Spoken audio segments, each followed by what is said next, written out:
How are you feeling? You got John Riggs here, and I am a non-apologetic fan of the Nintendo GameCube. One of my favorite Nintendo systems of all time, one of my favorite game systems of all time. Some great games out on there, some great exclusives, and I love the controller. As if I need to remind you, here's what the controller looks like. It has the two analog sticks, unlike the Nintendo 64. It got the analog here. The C buttons is now an analog, and then we also even have the D-pad right there. I love having the D-pad on there. Great responsive triggers. I love how you can click it in. Do a little click action there. And then even the A and B buttons, the A is a little bit more pronounced, so you know exactly where it is. I just like this controller. I love how it feels. I love how it acts. I love how it looks. I love everything about this controller.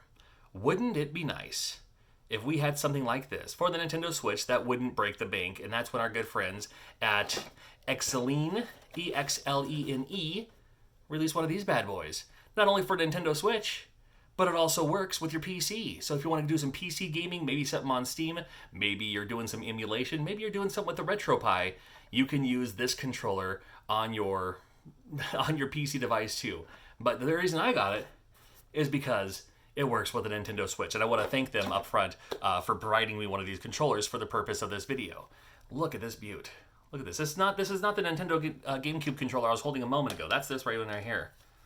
I mean, if not 1-to-1 ratio, I mean, really close. Now, mine's a little bit dirty, a little bit dusty. This is my day one launch GameCube controller. I've had my GameCube since day one. Still works. I still love it. I still play it. Isn't that crazy? Everything is exactly where it should be. Of course, this one has a few extra buttons on there. We'll cover those in a moment. USB-C is how it charges.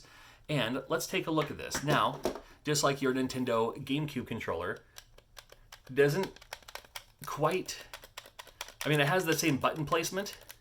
This one doesn't have the full sync and trigger, and I'm okay with that because Nintendo Switch games don't need that. That's perfect. You got your analog, of course, both of them here, and just like they should, they also click in to act as another button.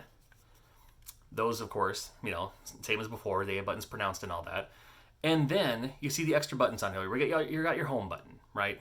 You have your plus and minus buttons. I like that. Some controllers will have plus on one side, minus on the other side. I like how they're right next to each other for like start and select, basically.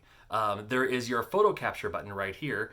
And then this button right here has the word, it's hard to see, but it has a letter T on it. That's your turbos, and really easy to initiate anytime. So maybe let's say the A button is your gun, your shooting apparatus, whatever the case may be on the game.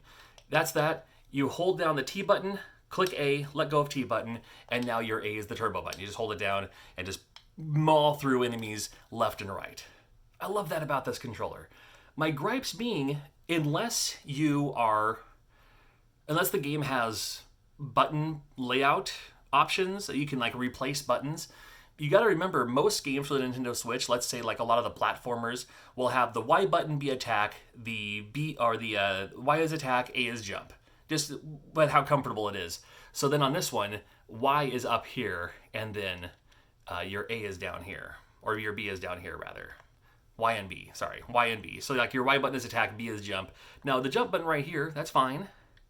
But then your Y button's up here. So when you're playing, like I just got done playing Box Boy, Box Girl, which is a great game on Nintendo Switch. I have a huge fun. I had a lot of fun with that one.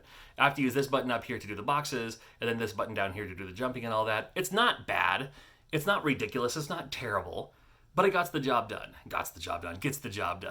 But something like, it was nice because the Nintendo Switch wasn't optimized for Castlevania Collection, where it's like, oh, the buttons are all messed up. Well, on this, it was perfect. I didn't have to change anything, because it had it so, you know, you had the attack buttons and jump buttons right where they should be. So already good to go there. But I'm a huge fan of this controller.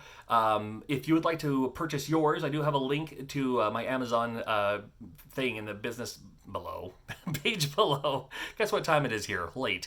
And I just wanted to show this off really quickly. I like this controller, and I have a link if you want to grab yours, if you want that GameCube experience for your Nintendo Switch. Perfect for platformers. Again, got to look out just in case like the placement for button layout is in-game.